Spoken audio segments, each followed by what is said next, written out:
மூன்றாவது கேட்க வேண்டிய கேள்வி, குழியில் இருக்கும் பொழுது இதோடைய நோக்கம் என்ன? ஏன்னா ஆண்டவர் நம்மளுடைய வாழ்க்கையில நோக்கம் இல்லாமல் செயல்படுவதில்லை.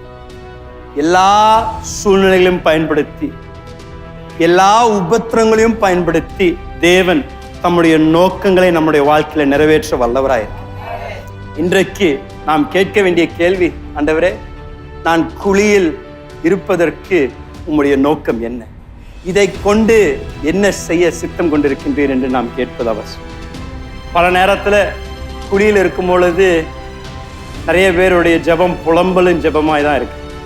ஏன் ஆண்டவரே இப்படி, எனக்கு மாத்திரம் இப்படிதான் நடக்குது, எப்ப பார்த்தாலும் இப்படிதான். எங்க பக்கத்து வீட்டுக்காரம்மா அவங்க சும்மா அச்சுன்னு சொல்லி ஜெபம் பண்ணாங்கன்னா உடனே கொடுத்துட்றீங்க.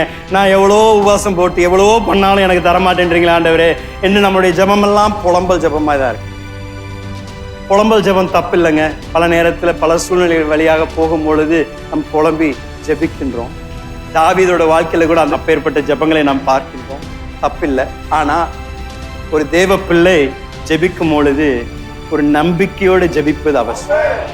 ஏன்னா நம்முடைய தேவன் வல்லமையுள்ள தேவன். அதனாலதான் யோசேப்பு சொன்னா, நீங்க எனக்கு தீமை செய்ய யோசித்தாலும் அதை நன்மையாக என்னுடைய தேவன் மாற்றினார். அப்படின்னா உங்களை தீர்த்து கட்டணும்னு முடிவு பண்ணியிருந்தா கூட ஆண்டவர் அதை திருப்புவதற்கு வல்லவராக இருக்கின்றார். உங்களுக்கு விரோதமாக எவ்வளவு பேர் எழும்பினாலும் ஆண்டவர் உங்கள் வாழ்க்கையில் ஒன்று செய்யணும் என்று அவர் சித்தம் கொண்டிருந்தார்னா அதை யாரும் தடுத்து நிறுத்த முடியாது.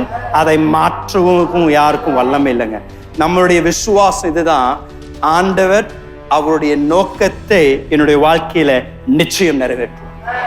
இப்போ எங்கிருந்தாலும், இப்போ நான் என்னத்தை நான் இப்பொழுது என்னுடைய வாழ்க்கையில அனுபவித்துக் கொண்டிருந்தாலும் என்னுடைய நம்பிக்கை எல்லாவற்றையும் பயன்படுத்தி தேவன் தம்முடைய சித்தத்தை என் வாழ்க்கையில் நிறைவேற்றுவார்.